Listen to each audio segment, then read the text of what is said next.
మహాభారతంలోని కురుక్షేత్ర యుద్ధం మొదలు కాకముందు ఒక యోధుడు ఉండేవాడు. అతను యుద్ధంలో దిగితే ఆ యుద్ధం ఒక్క నిమిషంలో ముగిసిపోయేదని అంటారు. కానీ ఆశ్చర్యకరమైన విషయం ఏమిటంటే ఆ యోధుడు యుద్ధం చేయలేదు. అతను యుద్ధాన్ని ఆకాశం నుంచి చూశాడు.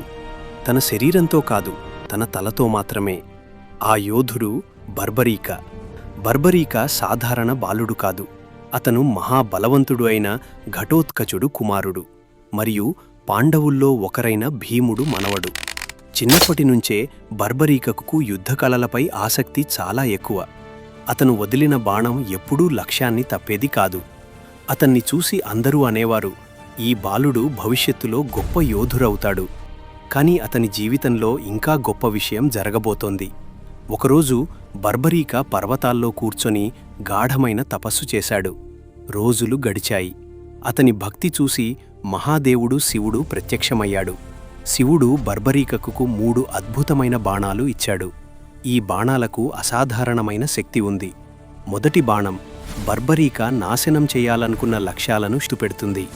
రెండో బాణం ఆ లక్ష్యాలన్నింటినీ ఒక్కసారిగా నాశనం చేస్తుంది. మూడో బాణం మళ్లీ అన్ని బాణాలను అతని దగ్గరకు తీసుకొస్తుంది. దీని అర్థం ఏమిటంటే బర్బరీక ఒక్క బాణంతో పూర్తి సైన్యాన్ని నాశనం చేయగలడు. బర్బరీక ఒక ప్రమాణం చేశాడు.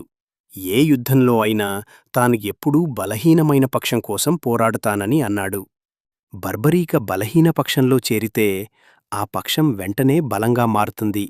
అప్పుడు అతను మళ్లీ పక్షం మార్చాలి. ఇలా చేస్తూ పోతే 2 సైన్యాలు పూర్తిగా నాశనమయ్యే ప్రమాదముంది.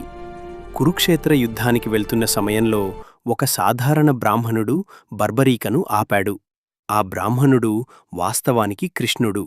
ఆయన అడిగాడు, నీవు ఎంత శక్తివంతుడివి? బర్బరీక ఒక చెట్టును చూపించాడు. ఈ చెట్టులోని ప్రతి ఆకును ఒక్క బాణంతో గుర్తుపెట్టగలను అన్నాడు. బర్బరీక బాణం వదిలాడు. బాణం గాలిలో మెరుపులా ఎగిరి ప్రతి ఆకును గుర్తుపెట్టింది. కాని కృష్ణ ఒక ఆకును తన కాలి క్రింద దాచాడు. కృష్ణ కాలు తీసిన వెంటనే ఆ ఆకు కూడా గుర్తుపడింది.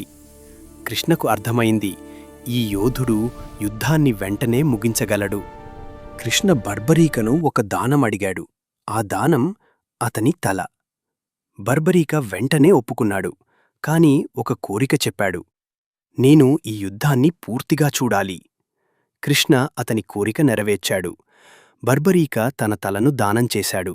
కృష్ణ ఆ తలను యుద్ధభూమి కనిపించే ఒక కొండపై ఉంచాడు. అక్కడ్నుంచి బర్బరీక పూర్తి మహాభారత యుద్ధాన్ని చూశాడు. యుద్ధం ముగిసిన తర్వాత ప్రతి యోధుడు నేనే యుద్ధాన్ని గెలిపించాను అని చెప్పాడు.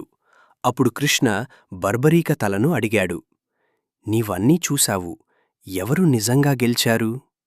బర్బరీక సమాధానం చెప్పాడు, నేను యోధులు పోరాడటం చూడ్లేదు. నేను ఎక్కడ చూసినా కృష్ణశక్తి మాత్రమే పనిచేస్తున్నట్లు చూశాను. ఈ యుద్ధాన్ని గెలిపించింది కృష్ణనే. అందుకే మహాభారతంలోని అత్యంత శక్తివంతమైన యోధుడు యుద్ధం చేయలేదు. అతను చరిత్రను కేవలం చూశాడు. బర్బరీక.